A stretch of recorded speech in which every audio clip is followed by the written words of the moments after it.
La musique jazz résonnait dans mes oreilles, mais mon cœur battait plus fort que les cymbales du batteur. Mes mains tremblaient légèrement autour de mon verre de vin rouge, et j'observais la porte d'entrée du bar avec une appréhension délicieuse. Dans 20 minutes, Marc allait entrer. Dans 20 minutes, nous allions jouer à être des étrangers. Tu es folle d'accepter ça, murmurai-je à mon reflet dans le miroir derrière le bar. Mais au fond de moi, quelque chose frémissait d'excitation. Après 8 ans de mariage, nous cherchions des moyens de raviver la flamme. Et cette idée était à la fois terrifiante et enivrante. Je m'appelle Emma, j'ai 32 ans, et jusqu'à ce matin, je pensais que ma vie était parfaitement ordonnée. Directrice marketing dans une entreprise de cosmétiques, mariée à Marc depuis 8 ans, propriétaire d'une belle maison dans les Yvelines. Une vie confortable, prévisible. Trop prévisible, peut-être. Tout avait commencé ce matin, pendant le petit déjeuner. Marc buvait son café en lisant les actualités sur sa tablette. Moi je tartinais machinalement mon pain grillé en pensant à ma réunion de 10 heures. La routine. Toujours la même routine. Emma, avait-il dit soudain, posant sa tablette. Tu te souviens de notre première rencontre? J'avais levé les yeux, surprise. Marc ne parlait jamais de romantisme le matin. Bien sûr, au café de Flore. Tu avais renversé ton café sur ma robe bleue. Non, avait-il souri, et dans ses yeux noisettes, j'avais vu briller quelque chose que je n'avais pas vu depuis longtemps. Je veux dire, tu te souviens de ce que tu as ressenti? Cette électricité? Cette nervosité? Mon cœur avait fait un petit bond. Oui. J'aimerais que nous retrouvions ça. Ce soir. Au Blue Moon, ce nouveau bar près de République. 21 heures. Tu arrives en premier, tu t'installes au comptoir. Moi, j'arrive plus tard. Nous faisons comme si nous ne nous connaissions pas. L'idée m'avait coupé le souffle. Tu veux que je joue une inconnue? Exactement. Habille-toi comme tu le ferais pour un premier rendez-vous. Sois celle que tu étais avant moi. Ou plutôt, sois celle que tu aurais pu être. Ces mots avaient résonné dans ma tête toute la journée. Celle que tu aurais pu être. Qu'est-ce que cela signifiait? Qui étais-je avant Marc? Qui aurais-je pu devenir? Et maintenant, j'étais là, perchée sur ce tabouret de bar, dans une robe noire que je n'avais pas portée depuis des mois. Mes cheveux châtains tombaient en vagues sur mes épaules, et j'avais mis plus de rouge à lèvres que d'habitude. Je me sentais différente. Plus libre, d'une certaine manière. Le bar était parfait pour notre petit jeu. Éclairage tamisé, banquette en cuir sombre, une clientèle élégante mais pas trop chic. L'endroit idéal pour faire des rencontres. Pour flirter avec des inconnus. Mon téléphone vibra. Un message de Marc. Tu es prête? Aussi prête qu'on peut l'être pour tromper son mari avec son mari, tapai-je en réponse. Souriant bêtement, j'arrive dans 5 minutes. N'oublie pas, tu ne me connais pas. Je glissai mon téléphone dans mon sac et bus une gorgée de vin. Le liquide rouge descendit dans ma gorge, réchauffant ma poitrine. Je me sentais audacieuse, électrisée par l'interdit de la situation. Même factice, cet interdit avait quelque chose de grisant. Un homme d'une 40aine d'années s'approcha du comptoir, juste à côté de moi. Grand, costume bien coupé, montre de prix au poignet. Il commanda un whisky et me jeta un regard en coin. « Vous attendez quelqu'un » demanda-t-il avec un sourire charmeur. Mon cœur s'accéléra. C'était exactement le genre de situation que Marc et moi avions imaginé. « Peut-être, répondis-je en lui rendant son sourire. Un homme chanceux, alors. Je sentis mes joues s'empourprer. Depuis combien de temps un homme autre que Marc ne m'avait-il pas fait de compliments? Des années, probablement. C'était étrangement flatteur et troublant à la fois. Vous venez souvent ici, continua l'homme. C'est ma première fois. Moi aussi. Peut-être qu'on pourrait découvrir l'endroit ensemble. Je regardai vers la porte. Toujours pas de Marc. Mon cœur battait de plus en plus fort, mais ce n'était plus seulement à cause de notre jeu. Cet homme me draguait vraiment, et j'étais en train de répondre à ses avances. Commençai-je, mais la porte du bar s'ouvrit et Marc entra. Il était magnifique dans son costume anthracite, ses cheveux bruns légèrement ébouriffés comme s'il avait couru. Nos regards se croisèrent une fraction de seconde, et je vis dans ses yeux une lueur que je ne connaissais pas. De la jalousie? De l'excitation? Les deux? Il s'avança vers le comptoir, mais s'arrêta à quelques tabourets de distance. Le jeu commençait. « Excusez-moi, dit l'homme à côté de moi, je vais me rafraîchir. »« À tout de suite. »« À tout de suite, murmurai-je, surprise par ma propre réponse. Dès qu'il disparut dans les toilettes, Marc s'approcha. Il s'installa sur le tabouret que l'homme venait de libérer et commanda une bière. « Bonsoir, dit-il, et sa voix avait quelque chose de différent. Plus grave, plus mystérieuse. « Bonsoir. » Nous nous regardions comme des étrangers, mais l'air entre nous crépitait d'électricité. C'était notre Marc, mon mari, l'homme avec qui je partageais mon lit chaque nuit, et pourtant, il y avait quelque chose de nouveau dans ses yeux, dans sa façon de me regarder. « Vous avez de beaux yeux, dit-il. » Ces mots simples me firent l'effet d'une décharge électrique. Quand était-ce la dernière fois qu'il m'avait dit ça? Merci, répondis-je, soudain timide comme une adolescente. Vous êtes venu seul? Non, j'attends quelqu'un. Je jouais le jeu à la perfection, et c'était grisant. Ah, petit ami? Mon mari. Marc haussa un sourcil, amusé.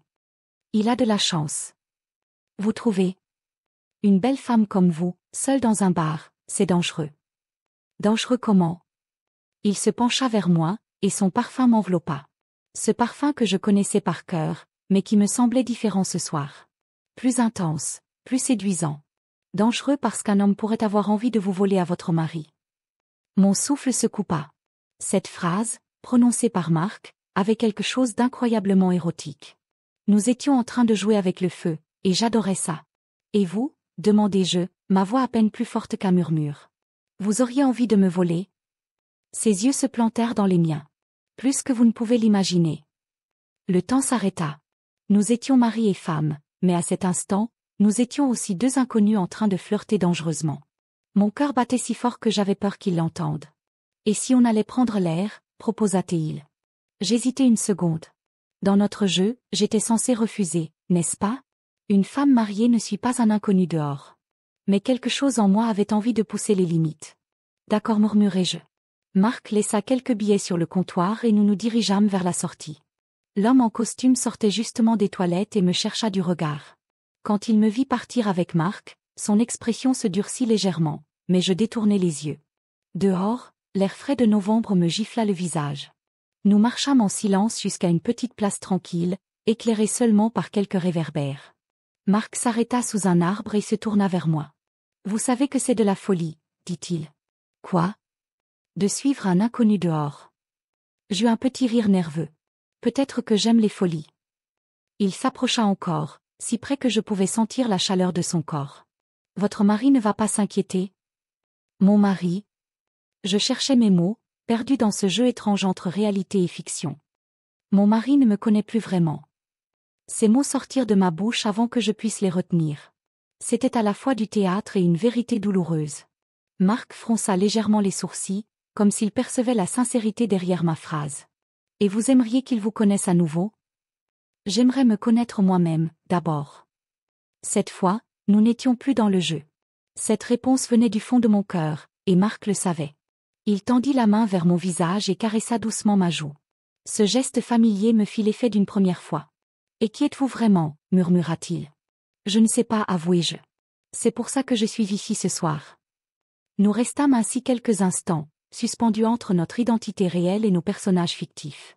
Puis Marc sourit, ce sourire en coin que j'aimais tant. « Si on retournait à l'intérieur? J'aimerais mieux vous connaître. Vous n'abandonnez jamais? » Jamais. Surtout pas quand l'enjeu en vaut la peine. Nous retournâmes dans le bar, et cette fois, Marc s'installa à une table dans un coin plus intime. Je le suivis, hypnotisé par cette nouvelle dynamique entre nous. Nous commandâmes d'autres verres et continuâmes notre conversation d'inconnus. Mais au fur et à mesure que la soirée avançait, je remarquai quelque chose d'étrange. Marc me posait des questions sur ma vie, mes rêves, mes peurs, comme s'il me découvrait vraiment pour la première fois. Et ses réponses à mes propres questions me révélaient des facettes de lui que j'ignorais. « Quel est votre plus grand regret ?» demandai-je. Il réfléchit longtemps avant de répondre. « D'avoir arrêté de voir ma femme. » Cette phrase me transperça le cœur. Comment ça? Au début, je la regardais comme si elle était un miracle. Maintenant je la regarde comme un meuble. Les larmes me montèrent aux yeux. C'était exactement ce que je ressentais, mais formulé avec une cruauté que je n'avais jamais osé m'avouer. Et elle, murmurai-je. Comment vous voit-elle? Comme un mari parfait, je suppose. Quelqu'un de fiable, de prévisible. Il eut un sourire amer. Tout ce qu'un homme ne devrait jamais être pour la femme qu'il aime. Nous nous regardâmes en silence, et je sus que nous n'étions plus dans le jeu. Nous étions Marc et Emma, mari et femme, en train de nous dire des vérités que nous n'avions jamais osé prononcer. Je ferais mieux de rentrer, dis-je finalement. Mon mari va s'inquiéter. Reste encore un peu, murmura-t-il. La nuit ne fait que commencer. Et c'est à ce moment-là que tout bascula. Un homme s'approcha de notre table. Pas l'homme du comptoir, non. Un autre. Plus jeune, cheveux blonds, regard intense. Il portait un costume sombre et avait quelque chose de familier, même si j'étais certaine de ne l'avoir jamais vu.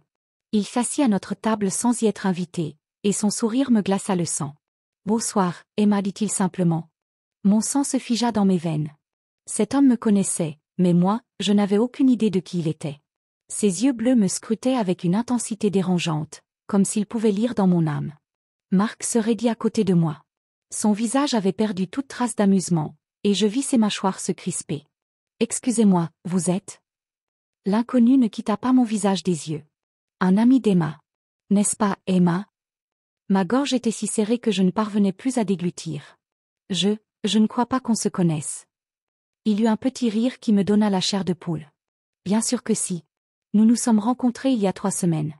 Au séminaire de marketing digital, à La Défense. » Mon cœur s'arrêta de battre.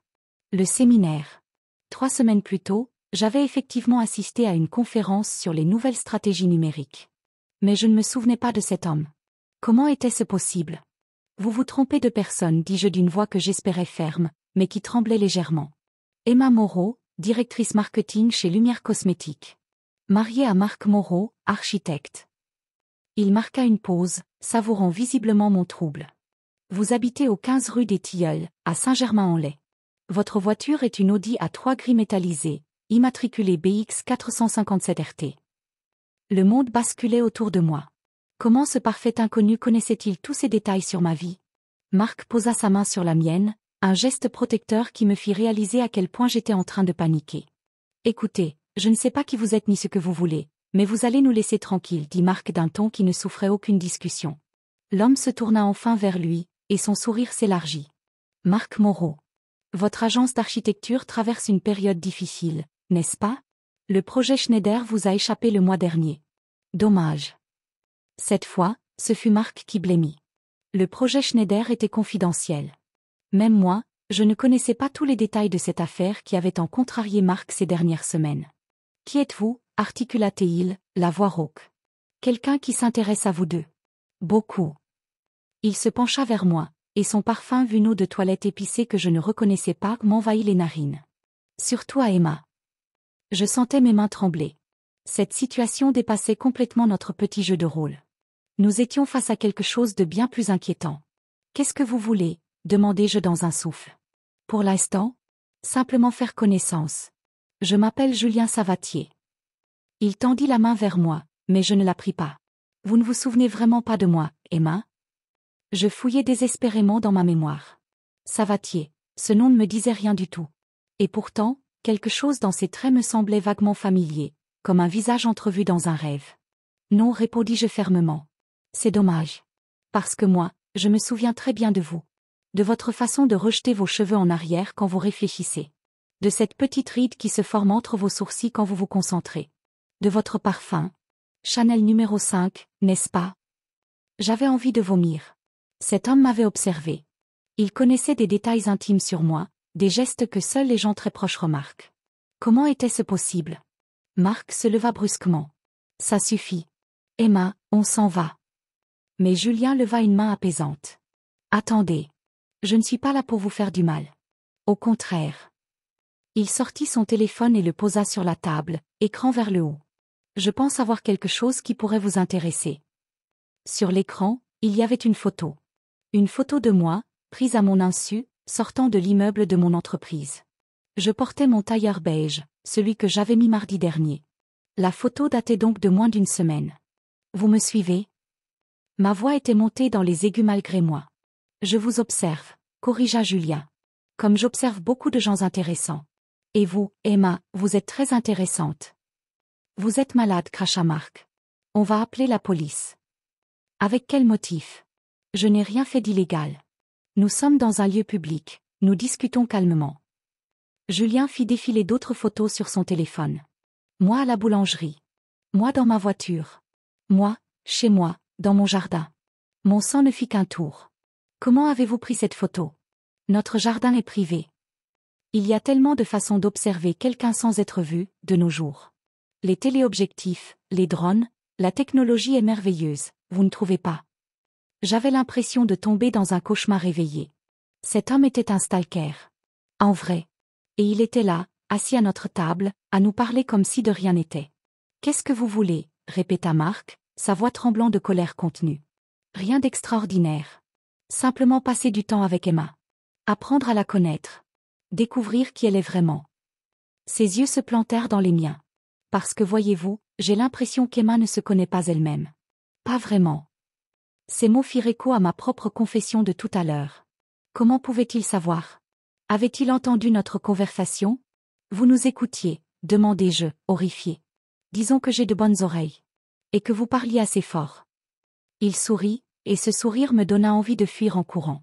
Cette petite séance de jeu de rôle était charmante, au passage. Très révélatrice. Marc et moi échangeâmes un regard paniqué. Si cet homme avait entendu notre conversation, il savait que nous cherchions à pimenter notre couple. Il connaissait notre vulnérabilité. Écoutez, Julien, dit Marc en essayant de garder son calme. Je ne sais pas ce que vous cherchez, mais vous faites erreur sur la personne. Ma femme et moi, nous. Vous vous ennuyez, coupa Julien. 8 ans de mariage, la routine qui s'installe, la passion qui s'éteint. C'est classique. Mais Emma ne veut pas de classique, n'est-ce pas, Emma? Pourquoi avais-je l'impression qu'il pouvait lire dans mes pensées? Comment cet inconnu pouvait-il cerner si précisément ce que je ressentais? Vous ne me connaissez pas, murmurai-je. Oh, mais si. Mieux que vous ne l'imaginez. Je sais que vous vous levez tous les matins à 6h30. Que vous buvez votre café dans la tasse bleue, celle que Marc vous a offerte pour votre anniversaire il y a 3 ans. Je sais que vous regardez votre reflet dans le miroir de l'ascenseur en arrivant au bureau, et que vous retirez toujours une mèche imaginaire de votre visage. Je sais que vous déjeunez souvent seul, à la brasserie du coin, en lisant des romans que vous cachez ensuite dans votre tiroir de bureau. Chaque détail était exact. Terriblement exact. J'avais l'impression qu'on me violait psychologiquement. Comment? Comment je sais tout ça? Parce que je vous étudie depuis des semaines, Emma. Parce que vous m'intriguez. Une belle femme, intelligente, qui semble avoir tout pour être heureuse, et qui pourtant... Il marqua une pause théâtrale. Et qui pourtant cherche quelque chose d'autre. Quelque chose de plus excitant. Vous délirez complètement, intervint Marc, mais sa voix manquait de conviction. Parce que Julien avait touché juste, et nous le savions tous. Est-ce que je délire, Marc? Alors pourquoi votre femme est-elle ici ce soir, habillée comme une célibataire, à jouer la comédie avec vous? Pourquoi avez-vous eu besoin de prétendre être des étrangers pour retrouver un semblant de désir? Ces mots étaient comme des gifles. Cruels, mais vrais. Notre couple ne vous regarde pas, dis-je faiblement. Non, c'est vrai. Mais votre bonheur m'intéresse. Et je ne pense pas que vous soyez heureuse, Emma. Je pense que vous jouez à être heureuse, comme vous avez joué à être une inconnue ce soir. Je sentis mes yeux s'embuer. Comment cet inconnu pouvait-il mettre le doigt sur mes blessures les plus secrètes? Marc se leva à nouveau, plus déterminé cette fois. Emma, on s'en va. Maintenant. Mais alors que je me préparais à le suivre, Julien prononça une phrase qui me cloua sur place. Votre mère vous a téléphoné cet après-midi. Vous n'avez pas décroché. Comme d'habitude. Mon cœur s'arrêta net. Comment pouvait-il savoir ça? Ma mère m'appelait effectivement régulièrement, et c'est vrai que j'évitais souvent ses appels. Mais comment? Vous écoutez mes conversations téléphoniques, demandai-je, la voix blanche. Je n'écoute rien du tout. Mais j'observe. Et une femme qui évite sa mère, qui ment à son mari sur ses vrais sentiments, qui a besoin de jouer des rôles pour se sentir vivante, cette femme-là cache des secrets. Des secrets que j'aimerais découvrir. Vous êtes fou, murmura Marc. Peut-être. Ou peut-être que je suis la seule personne à voir Emma telle qu'elle est vraiment. Julien se pencha vers moi. Dites-moi, Emma, depuis combien de temps n'avez-vous pas fait quelque chose de vraiment spontané? Quelque chose qui vous fasse peur? Quelque chose qui vous fasse vous sentir vivante? Sa question me transperça. Parce que la réponse était « jamais ». Aussi loin dans le passé que je ne m'en souvenais plus. Que voulez-vous de moi, chuchotai-je. Vous voir. Vous connaître. Vous découvrir. Il se leva lentement. Je ne vous demande rien d'impossible. Juste, une conversation. Un café. Une promenade. Le temps d'apprendre qui vous êtes quand vous ne jouez pas un rôle. N'y pense même pas, gronda Marc.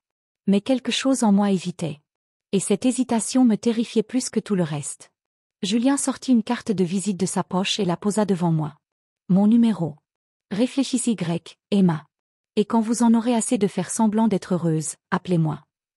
Il se dirigea vers la sortie, puis se retourna une dernière fois. Oh, et Emma? Ce soir, vous étiez magnifique. Vraiment vous-même, pour une fois.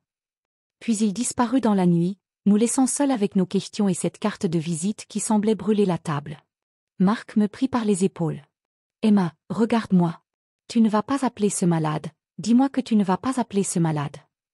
Mais je fixais la carte sans répondre, et au fond de moi, une petite voix murmurait des mots que j'avais peur d'entendre. Et si c'était exactement ce dont tu as besoin? 3 jours avaient passé depuis la soirée au Blue Moon. 3 jours pendant lesquels la carte de Julien Savatier n'avait pas quitté mon sac à main. 3 jours où je l'avais sortie compulsivement une dizaine de fois par jour, caressant du doigt les lettres gravées en relief. Marc faisait comme si rien ne s'était passé, mais je sentais son regard sur moi en permanence. Au petit déjeuner, quand je consultais mes mails. Dans la voiture, quand nous rentrions du travail. Le soir, quand je prenais ma douche. Il me surveillait, et cette surveillance commençait à m'étouffer. Tu veux qu'on en parle? Avait-il fini par demander la veille au soir, alors que nous regardions un film sans vraiment le suivre. De quoi? De ce type. De ce qu'il a dit. De ce qu'il sait sur nous. Il ne sait rien sur nous, avais-je menti. C'est juste un dérangé qui nous a vus dans ce bar. Mais Marc n'était pas dupe. Et moi non plus. Julien savait des choses qu'un simple voyeur ne pouvait pas connaître. Des détails trop précis, trop intimes. Ce matin-là, assise dans mon bureau, je regardais la pluie dégouliner sur les vitres en pensant à ces mots. Une femme qui a besoin de jouer des rôles pour se sentir vivante. Était-ce vraiment ce que j'étais devenue? Mon téléphone sonna. Ma mère. Encore. Je regardais l'écran clignoter sans décrocher, exactement comme Julien l'avait prédit. Au 5e appel, je finis par répondre. Bonjour maman. Emma, enfin. Ça fait 3 jours que j'essaie de te joindre. Tu vas bien? Oui, maman. J'étais occupée. Toujours occupée, ma chérie. Tu travailles trop. Et Marc, comment va-t-il? Marc va bien. Un silence. Ma mère sentait toujours quand quelque chose n'allait pas. Emma, tu es sûre que tout va bien? Ta voix est étrange. Maman, il faut que j'y aille. J'ai une réunion. Mais nous n'avons pas parlé. Quand est-ce qu'on se voit? Bientôt. Je t'appelle. Je raccrochai sans attendre sa réponse, le cœur serré par la culpabilité. Pourquoi étais-je incapable d'avoir une conversation normale avec ma propre mère? Pourquoi tout me semblait-il si compliqué ces derniers temps? La carte de Julien glissa de mon sac quand je cherchais mon rouge à lèvres. Elle tomba sur mon bureau, face visible. Julien Savatier, consultant en développement personnel. Consultant en développement personnel. C'était donc ça. Cela expliquait sa façon de cerner les gens, de deviner leurs failles. Mais pas sa connaissance obsessionnelle de ma vie privée. Mon portable vibra.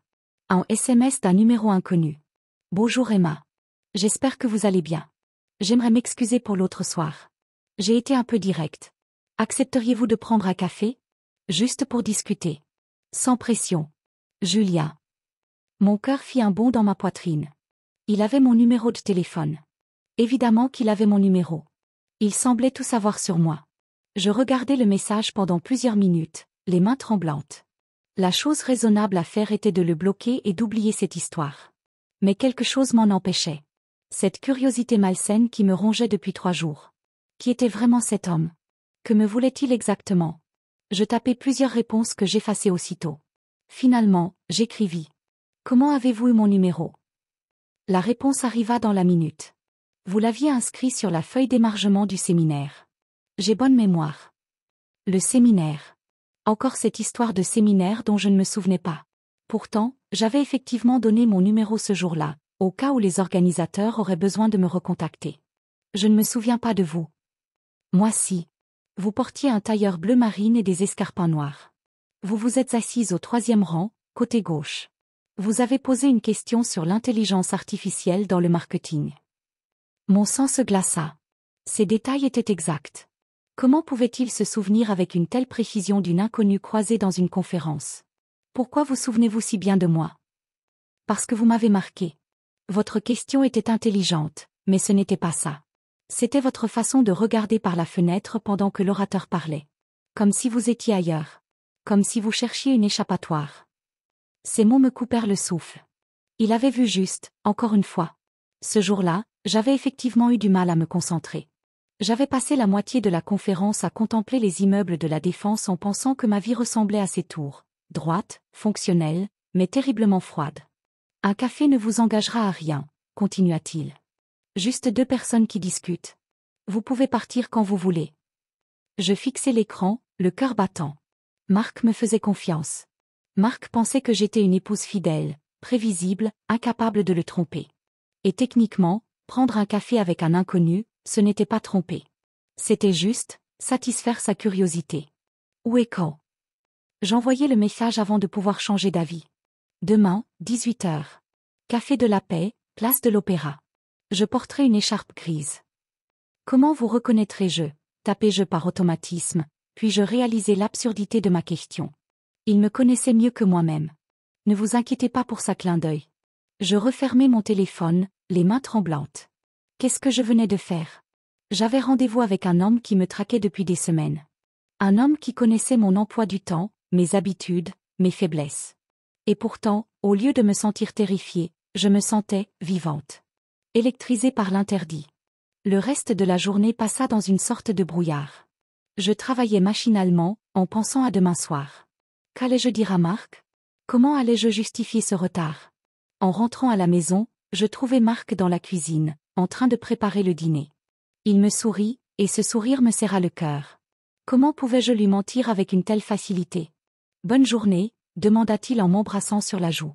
Comme d'habitude. Et toi? J'ai eu des nouvelles du projet de la Croix. Ça avance bien. Nous parlâmes travail pendant le repas, comme tous les soirs. Puis nous regardâmes la télé, comme tous les soirs. Marc s'endormit sur le canapé vers 22 heures, comme tous les soirs. Je le regardais dormir, ses traits détendus, ses cheveux légèrement ébouriffés. Cet homme m'aimait. Il me faisait confiance aveuglément. Et j'étais sur le point de le trahir. Mais est-ce vraiment une trahison? Murmura une petite voix dans ma tête. Tu ne vas que boire un café. Tu ne vas pas coucher avec lui. Le lendemain matin, je choisis mes vêtements avec un soin particulier.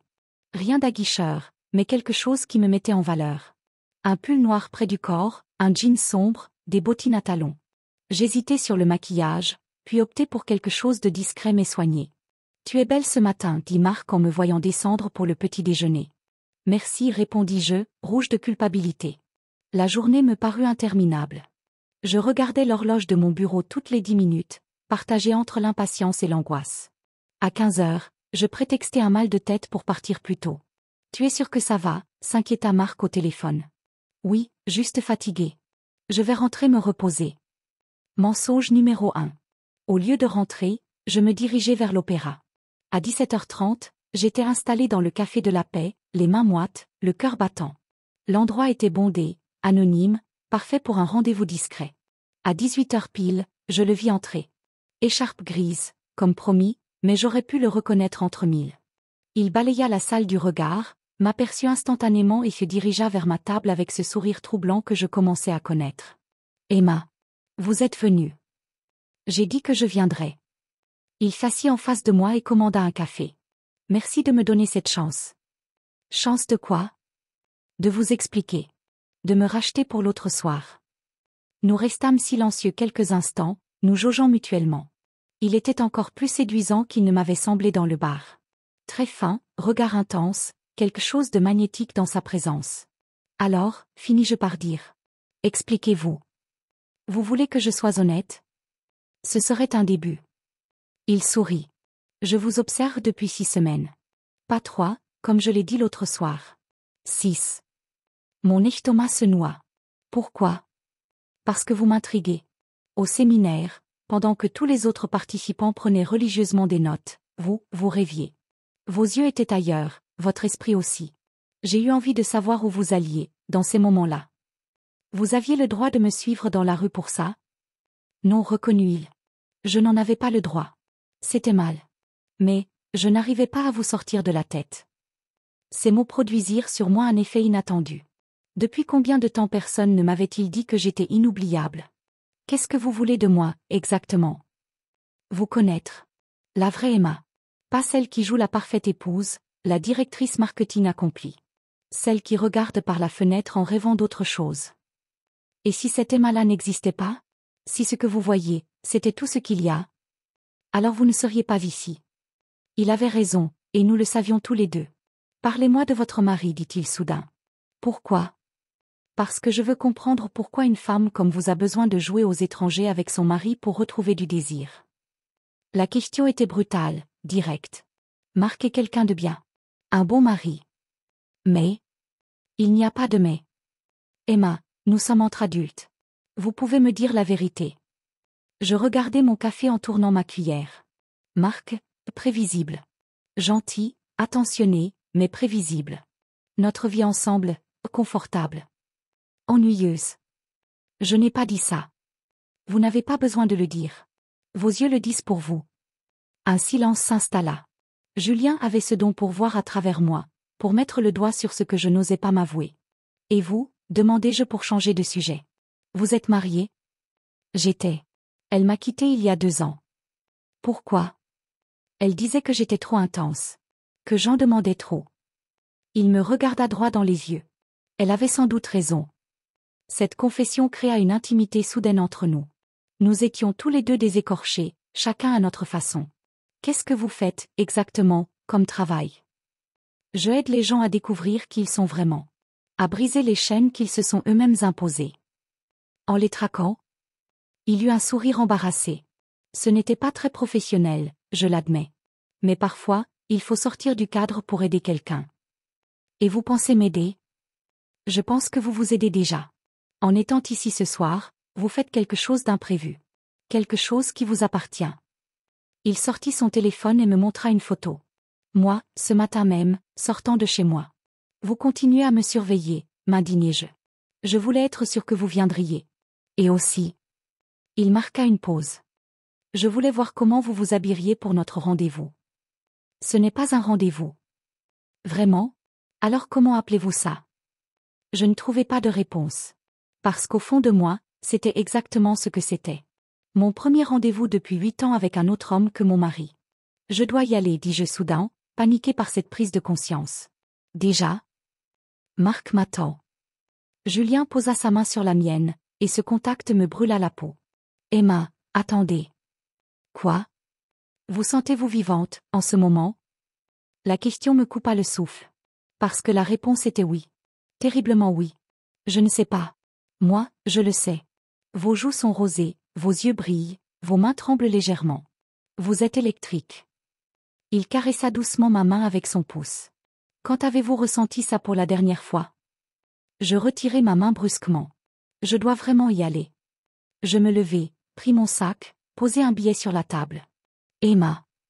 Je me retournai. Même si vous ne me revoyez jamais, souvenez-vous de ce moment. De ce que vous ressentez maintenant. C'est ça, être vivante. Je sortis du café en courant presque, le cœur battant à tout rompre. Dans la rue, je m'arrêtai pour reprendre mon souffle. Qu'est-ce qui m'arrivait? Pourquoi cet homme avait-il un tel effet sur moi? Mon téléphone sonna. Marc. Salut chérie, comment te sens-tu? Mieux. Je rentre. Parfait. J'ai acheté des sushis pour ce soir. Génial, mentis-je. En raccrochant, je réalisai que j'avais oublié de demander à Julien comment il avait eu ma photo de ce matin. Comment avait-il pu me photographier devant chez moi sans que je le voie? Un frisson d'angoisse me parcourut. Et si Marc avait raison? Et si cet homme était vraiment dangereux? Mais au même moment, je sentis vibrer mon téléphone. Un message de Julien. Merci pour ce moment. Vous étiez radieuse. À bientôt, j'espère. Attaché au message, une photo que je n'avais jamais vue. Moi, au café, en train de sourire. J'avais l'air heureuse. Vraiment heureuse. Quand avait-il pris cette photo? Avait-il un complice dans le café? Mon sang se figea quand je réalisai l'implication. Julien ne travaillait pas seul. Cette photo me hantait depuis 3 jours. Moi, au café, souriante, radieuse. Une photo que je n'avais vu personne prendre. Cela signifiait que Julien avait un complice, ou pire encore, qu'il avait installé des caméras quelque part. Je l'avais regardée des dizaines de fois, cette image. Et chaque fois, je me découvrais sous un jour nouveau. Cette femme sur la photo ne ressemblait pas à l'Emma que je voyais dans le miroir chaque matin. Elle avait l'air libre, épanouie, mystérieuse. Marc avait remarqué mon trouble. Il me posait des questions auxquelles je répondais par des mensonges de plus en plus élaborés. « Tu es sûre que ça va, chérie? Tu sembles préoccupée. »« C'est juste le travail, ne t'inquiète pas. » Mensonge après mensonge, je construisais un mur entre nous. Ce vendredi soir, nous étions chez les Dubois, nos voisins, pour un dîner entre amis. L'ambiance était détendue, le vin coulait à flot, et tout le monde riait aux éclats des anecdotes de Pierre sur ses dernières vacances en Toscane. Moi, j'étais ailleurs, perdue dans mes pensées. Emma, tu es bien silencieuse ce soir, remarqua Sylvie, la femme de Pierre, en me resservant du vin. Excusez-moi, je suis fatiguée. Le travail, toujours le travail, soupira Marc en passant sa main dans mes cheveux. Ma femme se tue à la tâche. Ce geste affectueux, qui m'aurait touché quelques semaines plus tôt, m'irrita profondément. Pourquoi avais-je l'impression qu'il parlait de moi comme d'un objet qui lui appartenait? Emma a toujours été très ambitieuse, ajouta Pierre. Tu te souviens, Marc, quand vous vous êtes rencontrés? Elle voulait conquérir le monde. Il parlait de moi à la troisième personne, comme si je n'étais pas là. Comme si j'étais devenue transparente dans ma propre vie. Mon téléphone vibra dans mon sac. Un message. Mon cœur s'emballa immédiatement, car je savais que c'était lui. Bonsoir Emma. J'espère que vous passez une bonne soirée. Moi, je pense à vous. Mes joues s'empourprèrent malgré moi. Je regardais autour de la table. Marc racontait une histoire, Pierre et Sylvie l'écoutaient religieusement. Personne ne faisait attention à moi. Je tapais discrètement. Comment savez-vous que je ne suis pas chez moi? La réponse arriva rapidement. Votre maison est plongée dans l'obscurité. Et j'ai vu Marc et vous partir ensemble vers 19h30. Mon sang se glaça. Il continuait à me surveiller. Il était peut-être dehors, en ce moment même, en train d'observer la maison des Dubois. Où êtes-vous? Tapai-je, les mains tremblantes. Pas loin. Vous portez une robe bordeaux ce soir. Elle vous va à merveille. Je manquais lâcher mon téléphone. Il pouvait me voir. Maintenant. Ici. Emma, ça va? S'inquiéta Marc, remarquant ma pâleur soudaine. Oui, excusez-moi. Juste un message urgent du bureau. Un vendredi soir? Ils exagèrent quand même, protesta Pierre. Je me forçais à sourire, mais mon cœur battait à tout rompre. Comment Julien pouvait-il me voir? La salle à manger des Dubois donnait sur leur jardin, mais celui-ci était entouré de haies hautes. Il fallait être très proche pour. Mon téléphone vibra encore, ne vous retournez pas vers la fenêtre. Contentez-vous de lire mes messages. L'angoisse me submergea. Il était là, dehors, à me regarder. À nous regarder. Cette situation devenait complètement folle. Qu'est-ce que vous voulez? Écrivis-je, mes doigts tremblants sur l'écran. Vous voir. Vous. La vraie Emma. Celle que vous cachez si bien derrière ce sourire de façade. Je ne cache rien. Vraiment? Alors pourquoi avez-vous menti à votre mari sur notre café de mardi? Cette phrase me donna envie de vomir. Comment pouvait-il savoir que j'avais menti à Marc? Vous nous espionnez? Je vous observe. Il y a une différence. Non, il n'y en a pas. Vous êtes un malade. Peut-être. Mais un malade qui vous connaît mieux que votre mari. Ces mots me firent l'effet d'une gifle. Parce qu'il n'avait pas tort. Marc ne s'était même pas rendu compte que j'avais menti. Il ne m'avait pas demandé de détails sur ma soirée de mardi, n'avait pas remarqué que j'étais rentrée plus tard que prévu. Que voulez-vous de moi? Répétai-je. Une soirée. Rien qu'une soirée. Avec moi. Loin de tout ça. Jamais. Vous dites ça maintenant. Mais regardez-vous, Emma. Regardez cette vie que vous menez. Ces gens qui parlent de vous comme si vous n'existiez pas. Ce mari qui vous aime mais qui ne vous voit plus. Malgré moi, je levai les yeux vers la table. Marc était en train d'expliquer un projet d'architecture à Pierre avec passion. Ses yeux brillaient, il gesticulait, il était vivant. Quand me parlait-il avec cette passion? Quand me regardait-il avec cette intensité? Vous méritez mieux que ça, continua Julien. Vous ne me connaissez pas. Si. Je connais cette petite ride qui se forme entre vos sourcils quand vous réfléchissez. Je connais votre façon de mordiller votre lèvre inférieure quand vous êtes nerveuse. Je connais ce petit geste que vous faites avec vos cheveux quand quelque chose vous ennuie. Instinctivement, je portai la main à mes cheveux. Et réalisai que je venais exactement de faire ce geste. Comment? Parce que je vous regarde vraiment, Emma. Parce que pour moi, vous n'êtes pas transparente. Emma? Marc me touchait l'épaule. Tu es sûre que ça va? Tu es toute pâle. J'ai un peu mal à la tête. L'alcool, peut-être. Tu veux qu'on rentre? Non, continuez sans moi. Je vais juste prendre l'air 5 minutes. Je me levai et sortis sur la terrasse, prétextant avoir besoin de fraîcheur. Une fois dehors, je scrutai l'obscurité du jardin, le cœur battant. Était-il là, quelque part dans les buissons? Mon téléphone vibra. Vous êtes belle sous les étoiles. Il était là. Forcément. Mais où? Montrez-vous, tapez-je.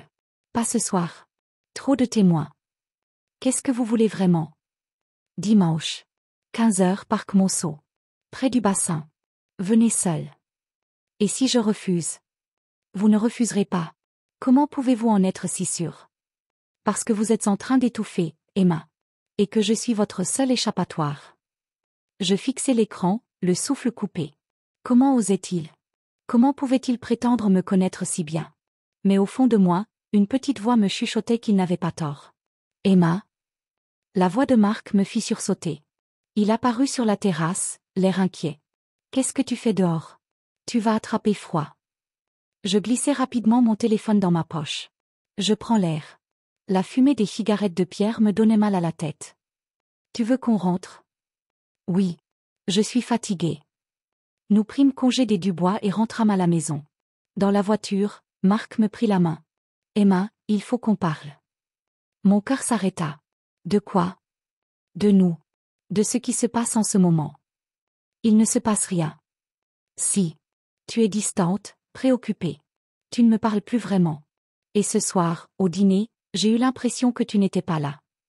Je regardais par la vitre pour éviter son regard. C'est juste le travail. Beaucoup de stress en ce moment. Emma, regarde-moi. Reluctame, je me tournai vers lui. Depuis l'autre soir, au Blue Moon, tu n'es plus la même. Est-ce que c'est à cause de ce type? Est-ce qu'il t'a contacté? Mon cœur battait si fort que j'étais sûre qu'il l'entendait. Non. Bien sûr que non. Tu me le dirais, si quelque chose n'allait pas. Oui. Ce mensonge me brûla les lèvres. Comment en étais-je arrivée là? Comment pouvais-je mentir si facilement à l'homme que j'aimais? L'aimais-je encore vraiment? Cette pensée me traversa l'esprit comme une lame de couteau. Depuis quand ne lui avais-je pas dit je t'aime spontanément? Depuis quand ne ressentais-je plus cette joie simple de le voir rentrer le soir?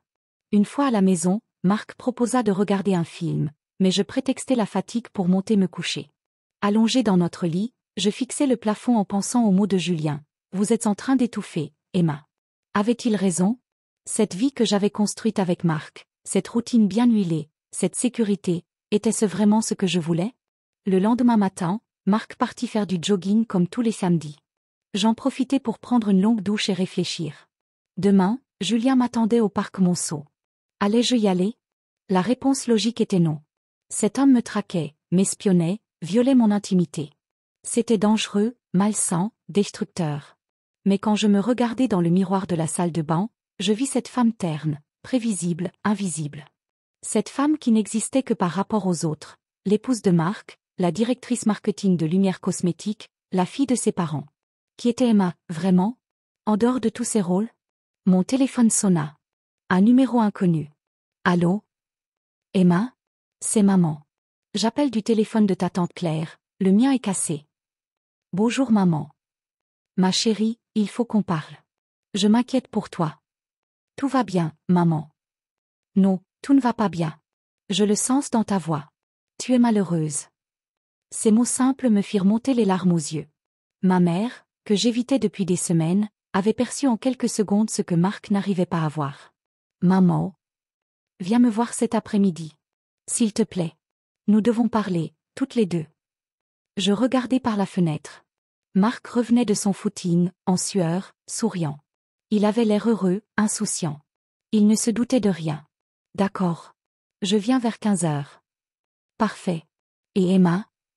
Oui. Quoi que ce soit qui te ronge, nous trouverons une solution. Ensemble. Après avoir raccroché, je restai longtemps assise sur le lit, le téléphone à la main. Ma mère voulait me voir à 15h. Julien m'attendait demain à 15h au parc Monceau. 2 rendez-vous. 2 choix. L'un avec mon passé, l'autre vers un avenir incertain. Marc entra dans la chambre, essoufflé et souriant. Salut beauté. Tu veux qu'on aille bruncher quelque part? J'ai promis à maman d'aller la voir cet après-midi. Ah, c'est bien. Ça fait longtemps que tu ne l'as pas vue. Tu veux que je t'accompagne? Non, merci. Elle veut qu'on soit toutes les deux. Marc hocha la tête et disparut sous la douche. Je l'entendis chantonner un air que je ne reconnaissais pas. Il avait l'air si léger, si innocent. Comment allais-je pouvoir continuer à lui mentir? Mon téléphone vibra. Encore Julien, j'ai hâte d'être à demain. Dormez-vous bien, Emma? Cette fois, Je ne répondis pas. Mais je ne bloquai pas son numéro non plus. Le soir même, en me couchant, je pris une décision. J'irai voir ma mère demain après-midi. Et peut-être que parler avec elle m'aiderait à y voir plus clair. Quant à Julien, je verrai bien. Mais au fond de moi, je savais déjà que dimanche à 15h, je serais au parc Monceau. Dans la nuit, je fis un rêve étrange. J'étais dans une maison que je ne reconnaissais pas, mais qui me semblait familière. Toutes les portes étaient fermées à clé, sauf une. Et derrière cette porte, quelqu'un m'attendait. Je me réveillai en sursaut, le cœur battant. À côté de moi, Marc dormait paisiblement. Sur ma table de nuit, mon téléphone clignotait. Un message reçu à 3h du matin. À demain, Emma. J'ai quelque chose d'important à vous dire. Dimanche, 15h. J'étais assise sur un banc face au bassin du parc Monceau, les mains moites, le cœur battant à tout rompre. La conversation avec ma mère, la veille, n'avait fait qu'aggraver ma confusion. Emma, ma chérie, m'avait-elle dit en me prenant les mains, tu n'es plus la même depuis des mois. Tu es éteinte. Comme si quelque chose en toi s'était cassé. Elle n'avait pas tort. Mais comment lui expliquer que sa fille parfaite, celle qui avait toujours fait les bons choix, était en train de s'effriter de l'intérieur? Est-ce que Marc te rend heureuse? Avait-elle demandé avec cette intuition maternelle qui me désarmait toujours. Marc est quelqu'un de bien. Ce n'est pas ce que je t'ai demandé. J'avais fini par craquer, lui avouant entre les larmes que je me sentais invisible, que j'avais l'impression d'avoir perdu Emma quelque part en route. Ma mère m'avait serrée dans ses bras comme quand j'étais petite. Alors retrouve-la, avait-elle murmuré. Même si ça fait mal. Même si ça bouscule tout. Ces mots résonnaient encore dans ma tête quand je vis Julien s'approcher. Il portait un jean sombre et un pull gris, et malgré moi, je dus reconnaître qu'il était terriblement séduisant. Mais aujourd'hui, quelque chose dans son regard me mettait mal à l'aise. Emma. Il s'assit à côté de moi, et je sentis ce parfum épicé qui me troublait tant. Merci d'être venu. J'ai failli ne pas venir. Mais vous êtes là. C'est ce qui compte. Un silence s'installa, tendu, électrique. Des enfants jouaient autour du bassin, leur rire résonnant dans l'air froid de novembre. Tout paraissait si normal, si innocent. Personne ne pouvait deviner le chaos qui régnait dans ma tête. Vous avez dit avoir quelque chose d'important à me dire, finis-je par articuler. En effet. Il se tourna vers moi, et dans ses yeux, je lus quelque chose que je n'avais jamais vu auparavant. De la nervosité? De la culpabilité? Emma, je ne vous ai pas dit toute la vérité. Mon estomac se noua. À quel sujet? Sur la façon dont nous nous sommes rencontrés. Sur qui je suis vraiment. Qu'est-ce que vous voulez dire? Il sortit son téléphone et me montra une photo. Moi, mais plus jeune. Beaucoup plus jeune. J'avais peut-être 22 ans, les cheveux longs, un sourire insouciant que je ne me connaissais plus. Où avez-vous trouvé ça? Demandai-je, la voix blanche. Cette photo a été prise il y a 10 ans, Emma. À une soirée étudiante. Vous étiez en master de communication, moi en doctorat de psychologie. Le monde s'écroula autour de moi. C'est impossible. Je ne vous ai jamais vu. Pourtant, si. Nous avons même dansé ensemble. Toute la soirée. Il fit défiler d'autres photos sur son téléphone. Moi et lui, sur une piste de danse. Moi, riant aux éclats à quelque chose qu'il me disait à l'oreille. Vous ne vous souvenez vraiment pas? Des images floues commencèrent à remonter à la surface. Cette soirée, oui, je m'en souvenais vaguement. J'étais avec mes amis de fac. Il y avait eu beaucoup d'alcool. Et effectivement, j'avais dansé avec quelqu'un. Un étudiant séduisant dont je n'arrivais plus à me rappeler le visage. Julien. Murmurai-je, et soudain, tout se remit en place. Julien Savatier. Mon Dieu. C'était vous.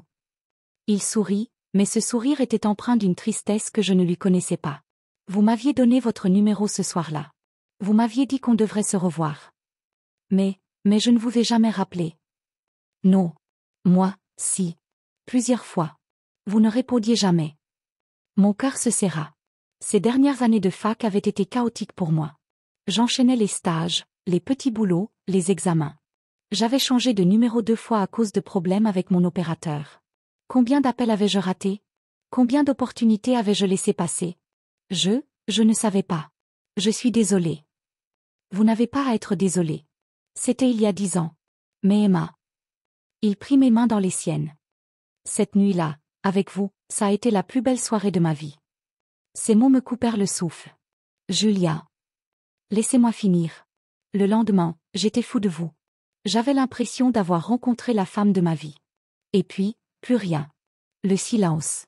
J'ai essayé de vous oublier, j'ai épousé quelqu'un d'autre, j'ai construit une vie. Mais je n'ai jamais pu vous sortir de ma tête. C'est pour ça que vous m'avez suivi? Que vous m'espionnez? Quand je vous ai vu au séminaire, 3 semaines après mon divorce, j'ai eu l'impression que le destin me donnait une seconde chance.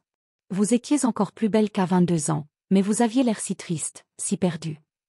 Alors vous avez décidé de me traquer? J'ai décidé d'apprendre qui vous étiez devenu. Et ce que j'ai découvert m'a brisé le cœur. Qu'est-ce que vous avez découvert? Une femme brillante, magnifique, qui s'est enfermée dans une vie qui ne lui ressemble pas. Une femme qui a sacrifié ses rêves pour la sécurité. Une femme qui meurt à petit feu sans même s'en rendre compte. Ces mots me transperçaient. Parce qu'ils sonnaient terriblement justes. Vous ne me connaissez pas, protestai-je faiblement. Emma, à 22 ans, vous vouliez créer votre propre agence de communication. Vous rêviez de voyager, de découvrir le monde, de prendre des risques. Qu'est-ce qui s'est passé? J'ai grandi. J'ai été réaliste. Vous avez eu peur. Il n'avait pas tort. Après mes études, l'idée de créer ma propre entreprise m'avait terrifiée. La sécurité d'un salaire fixe, d'un CDI, m'avait semblé plus sage. Puis j'avais rencontré Marc, et l'idée du couple parfait, de la vie rangée, m'avait séduite. Peut-être admis-je.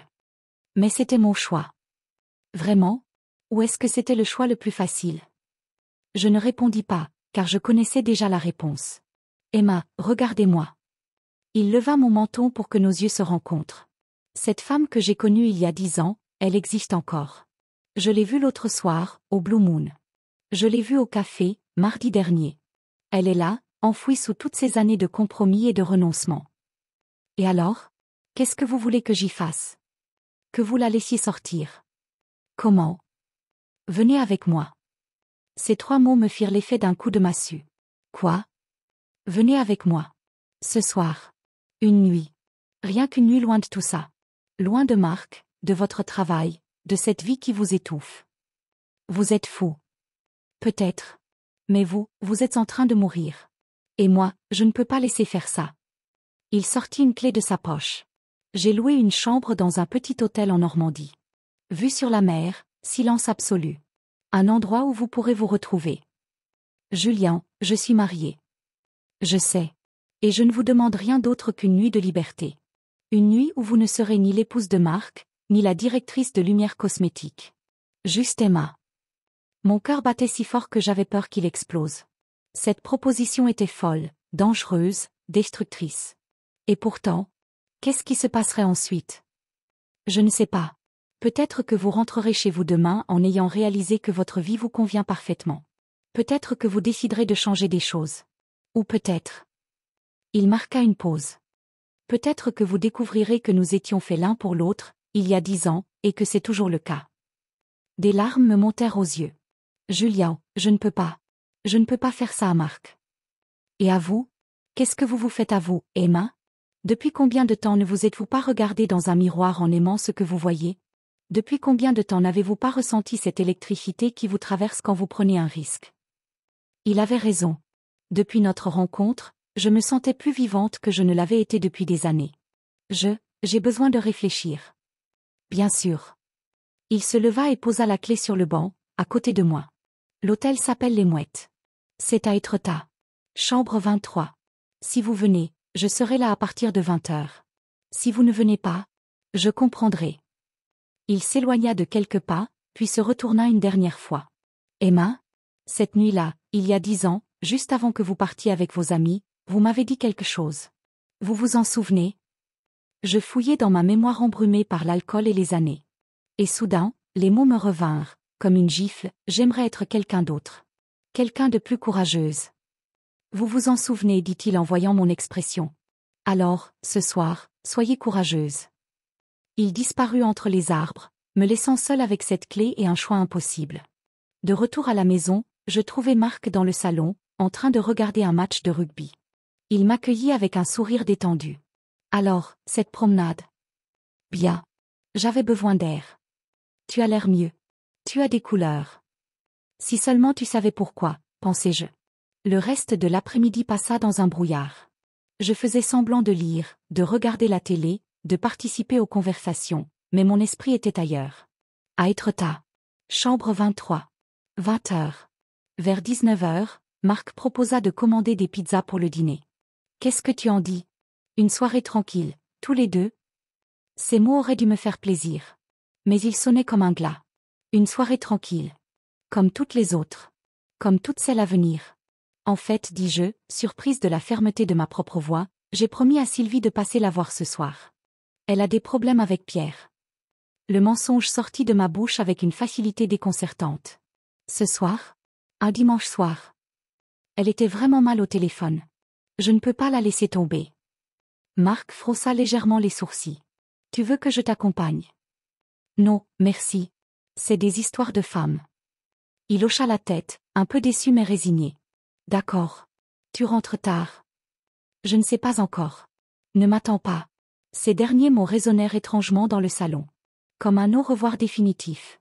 À 19h45, j'étais dans ma voiture, la clé de l'hôtel dans ma poche, le GPS programmé sur Etretat. Mes mains tremblaient sur le volant, et j'avais l'impression de vivre un rêve éveillé. Qu'est-ce que j'étais en train de faire? J'avais 32 ans, une vie stable, un mari qui m'aimait. Et j'étais en train de tout risquer pour un fantôme du passé. Mais au même moment, je me souvenais des mots de ma mère, retrouve-la, même si ça fait mal. À mi-chemin d'Étretat, mon téléphone sonna. Marc. Salut chérie, juste pour te dire que je t'aime. Et que j'espère que ça va s'arranger pour Sylvie. Ces mots me transpercèrent le cœur. Moi aussi, je t'aime, murmurai-je, et à cet instant, ce n'était pas un mensonge. Mais alors, pourquoi ne pouvais-je pas faire demi-tour? 20 heures pile, je me garais devant l'hôtel Les Mouettes. Un petit établissement de charme face à la mer. Chambre 23, au 2e étage. Je restai dans ma voiture pendant 10 minutes, à regarder cette fenêtre éclairée.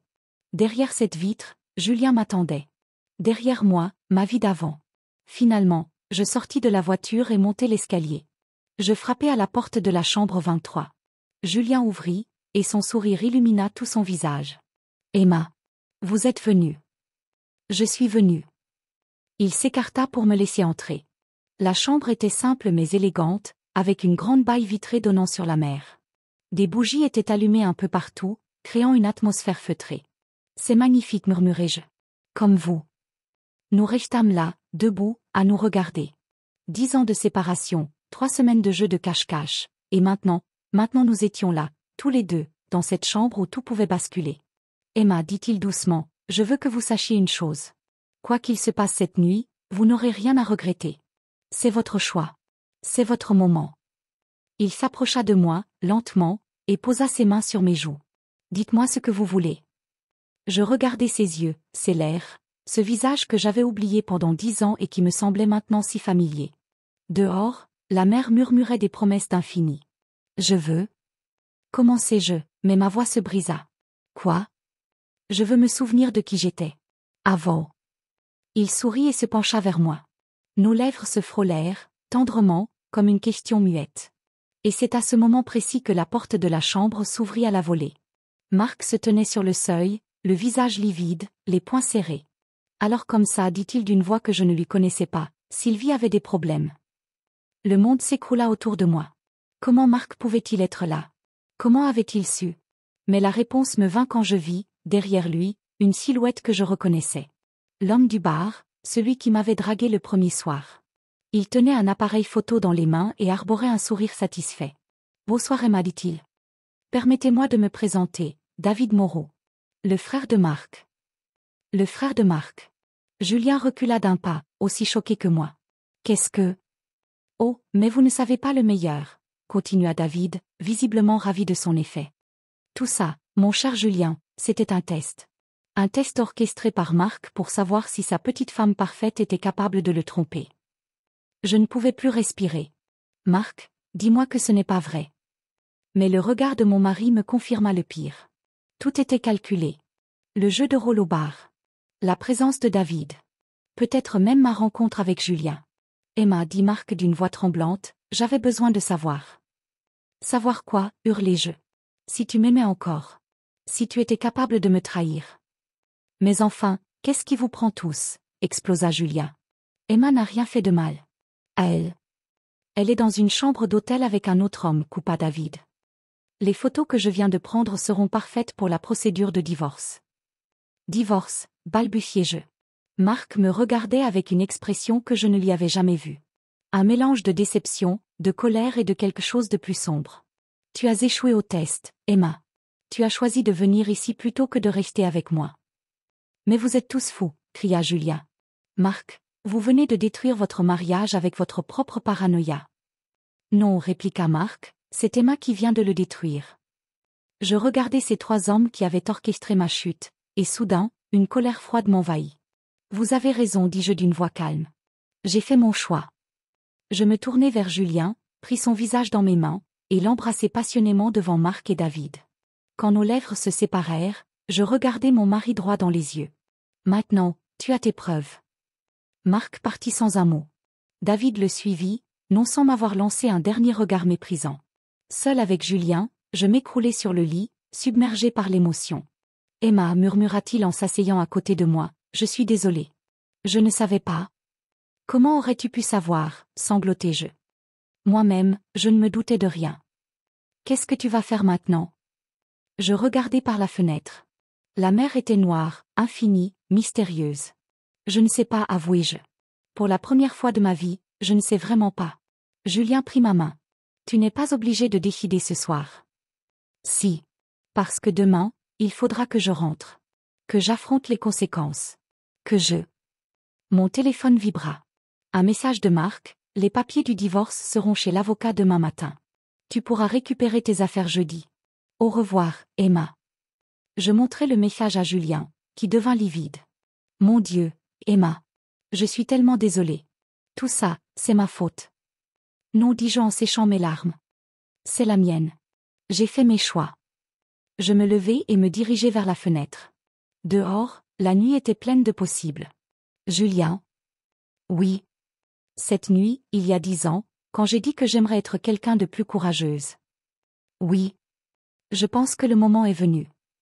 Je me retournai vers lui, et dans ses yeux, je lus tout l'amour qu'il avait gardé pour moi pendant toutes ces années.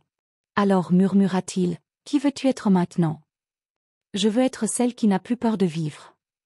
Il se leva et me rejoignit près de la fenêtre. Dehors, la mer murmurait des promesses d'infini. Emma? Oui. Bienvenue dans ta nouvelle vie. Mais au moment où il prononçait ces mots, mon téléphone sonna à nouveau. Un numéro que je ne connaissais pas. Allô, répondis-je, intrigué. Emma Moreau? La voix était féminine, professionnelle. Oui. Inspecteur Durand, police judiciaire de Paris. Nous devons vous parler de toute urgence. Il s'agit de Julien Savatier. Mon sang se figea. Qu'est-ce que vous voulez dire? Madame Moreau, l'homme qui se trouve avec vous n'est pas celui qu'il prétend être. À suivre. Qui était vraiment Julien Savatier? Le test de Marc était-il vraiment terminé? Et Emma, maintenant libre mais plus perdue que jamais, allait-elle découvrir que sa nouvelle vie cachait des secrets encore plus sombres? L'homme qui se trouve avec vous n'est pas celui qu'il prétend être. Ces mots de l'inspecteur Durand résonnaient dans ma tête comme un glas. Je regardais Julien, qui était devenu livide, et je sus instantanément que quelque chose de terrible était sur le point de se révéler. Qu'est-ce que vous voulez dire? Demandai-je, la voix tremblante. Madame Moreau, pouvez-vous nous dire où vous vous trouvez exactement? Ah, à l'hôtel Les Mouettes, à Étretat. Parfait. Ne bougez pas. Nous arrivons. Mes enfants, de quoi s'agit-il? Julien Savatier est recherché pour harcèlement aggravé, violation de domicile et usurpation d'identité. Madame Moreau, vous êtes en danger. La communication se coupa. Je restai là, le téléphone à la main, incapable de bouger. Julien me regardait avec une expression que je n'arrivais pas à déchiffrer. Emma, dit-il doucement, laisse-moi t'expliquer. T'expliquer quoi? Ma voix montait dans les aigus. Que tu m'as menti depuis le début. Que tu n'es pas celui que tu prétends être. Si, je suis Julien Savatier. Mais... Il passa ses mains dans ses cheveux, visiblement en proie à une lutte intérieure. Il y a des choses que tu ne sais pas. Alors dis-moi. Dis-moi qui tu es vraiment. Il s'assit lourdement sur le lit, la tête entre les mains. Tu te souviens de cette soirée étudiante, il y a 10 ans? Bien sûr que je m'en souviens maintenant. Ce que je ne t'ai pas dit, c'est que, cette nuit-là, tu n'es pas rentré chez toi. Mon cœur s'arrêta. Qu'est-ce que tu veux dire? Tu es venue chez moi, Emma. Nous avons passé la nuit ensemble. Les souvenirs affluèrent d'un coup, comme une digue qui cède. Cette soirée, oui, j'avais bu beaucoup trop. Et effectivement, je me souvenais maintenant. Un appartement étudiant, des baisers passionnés, une nuit d'amour intense et spontanée. Mon Dieu, murmurai-je. C'est vrai. Nous avons... Oui. Et le lendemain matin, tu es parti sans un mot. Tu as juste laissé ton numéro de téléphone sur ma table de nuit. Je ne me souvenais plus. L'alcool, et puis les années. Moi, je n'ai jamais oublié. Cette nuit a changé ma vie, Emma. Tu étais parfaite. Des larmes me montaient aux yeux. Comment avais-je pu oublier quelque chose d'aussi important? Mais ça n'explique pas pourquoi la police te recherche, dis-je. Julien se leva et se dirigea vers la fenêtre. Après ton départ, j'ai essayé de te recontacter. Mais tu ne répondais jamais. Alors j'ai fait des choses que je n'aurais pas dû faire. Quelles choses? J'ai essayé de te retrouver. J'ai interrogé tes amis de fac, tes professeurs. J'ai fouillé dans les annuaires, les réseaux sociaux naissants. J'étais obsédée. L'angoisse me serra la gorge. Continue. J'ai fini par découvrir où tu habitais. Et je suis venue te voir. Plusieurs fois. Tu me suivais déjà à l'époque? Je ne te suivais pas, j'espérais juste t'apercevoir. Te parler. M'expliquer. Et? Un jour, tes voisins m'ont vu et ils ont appelé la police. J'ai été arrêtée pour harcèlement. Mon monde s'écroulait une fois de plus. Julia. Ça ne s'est pas arrêté là. Après mon arrestation, j'ai été interdit de m'approcher de toi. Mais je n'arrivais pas à accepter que ce soit fini. Alors j'ai créé de faux profils, j'ai continué à te chercher. Et quand tu as épousé Marc? Tu étais au courant? J'ai tout suivi, Emma. Tes fiançailles, ton mariage, ta carrière. J'étais là, dans l'ombre, à espérer qu'un jour tu te souviendrais de moi. J'avais envie de vomir. Cet homme que j'avais cru être mon sauveur était en réalité mon stalker depuis 10 ans. Le séminaire, dis-je dans un souffle. Tu n'y étais pas par hasard. Non. J'avais appris que tu y participais.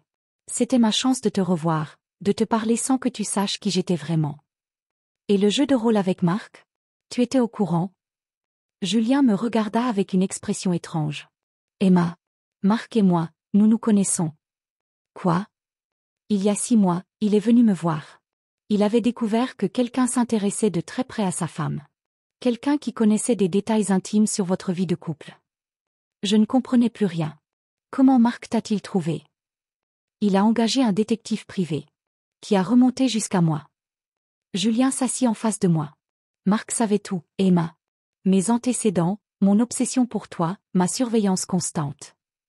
Mais alors, pourquoi ne m'a-t-il rien dit? Parce qu'il avait une autre idée.